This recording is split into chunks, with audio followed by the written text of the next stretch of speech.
Anyong. So, pagkatapos ng work ko, nag-bis kaagad ako at aalis po tayo ngayon after ng work at wala pang tulog. Dahil kagabi po ay nakareceive po tayo ng tawag from my manager na nakaschedule daw ako tomorrow for a radio/TV guesting sa Radio Pilipinas. So, ayun nga, hinatid na ako ng aking jowa sa daanan ng bus at dahil siya po ay may pasok, sinamahan po ako ng aking best friend para ako po yung kasama. So yun, we are just waiting for the bus pa Manila. And during that time, super pagod and super antok na ako. Pero kailangan nating lumaban. At sobrang tagal ng bus, kala ng jowa ko nakaalis na kami. So tumawag siya. And yeah. Grabe, na-miss mo kagad ako ah. So yun, dumating na nga po ang bus. At we're on our way to Manila. Let's go. At di pa nga po nakakalayo-layo ang bus. At yung best friend ko ay nag-snack na kaagad. Grabe, ayaw niya magutom. Kala niya nasa field trip siya. So yun nga, nakababa na po tayo from the bus. And we will take an MRT ride papuntang Cubao, wherein doon natin kikitain si Jen. Pero kakain po muna tayo dahil kami po ay gutom na. And I will buy some shawarma, my favorite. Let's go. So ayan po ang aking first and last meal of the day. Dahil today is gonna be a tireful day at mahabang day. So I have to eat up. Come on, let's go. Wala, grabe siya. Galit ng galit sa milk tea. Let's go, let's eat. So yun, dumating na po si Jean and we are going to the studio. Let's go. Para by this time, grabe na hilo ko at pagod. Super antok na ako. Pero kailangan natin talagang lumaban. Konti na lang.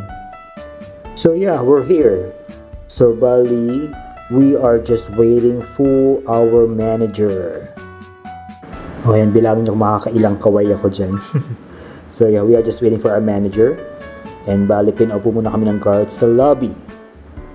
And tumawag yung manager namin, ang sabi ay umakit na lang daw kami sa taas at doon na lang kami maghintay para malamig at malakas ang aircon. So let's go upstairs. So yeah, we're here sa studio. RP means Radio Pilipinas. So yeah, let's go.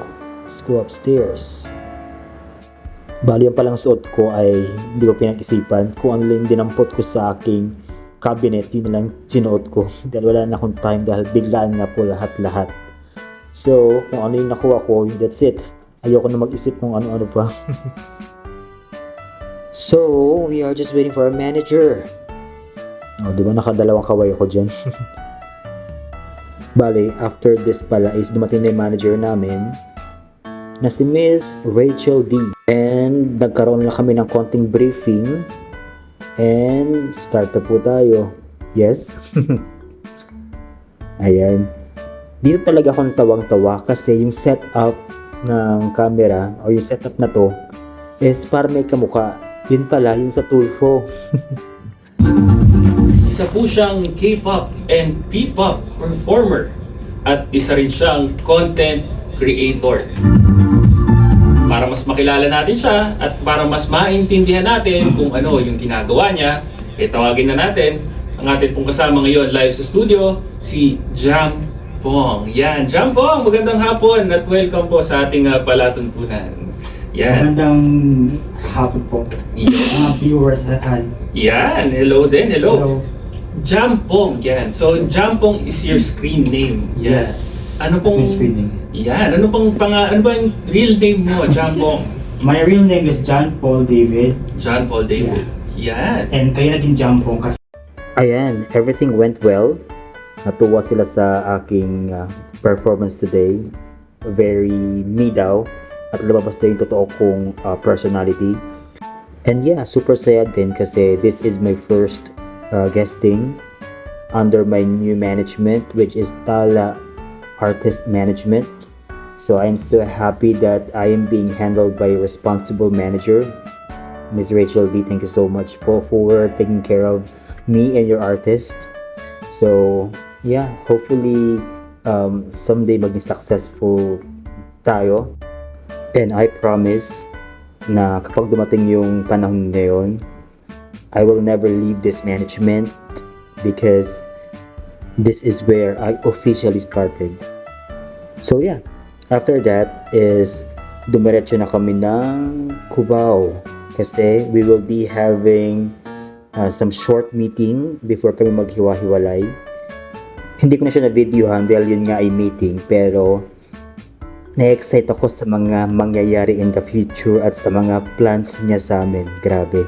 So yun nga, nakasakay na ako ng bus and nakababa na that video, and then sinundo na ako ng jowa ko. And gabi na ako nakauwi. Yes, siguro mga 9 or 10.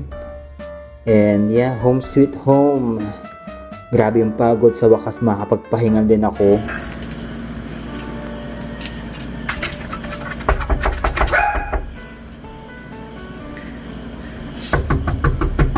Salamat sa pagsama ngayon guys, and tutulog na ako. Good night.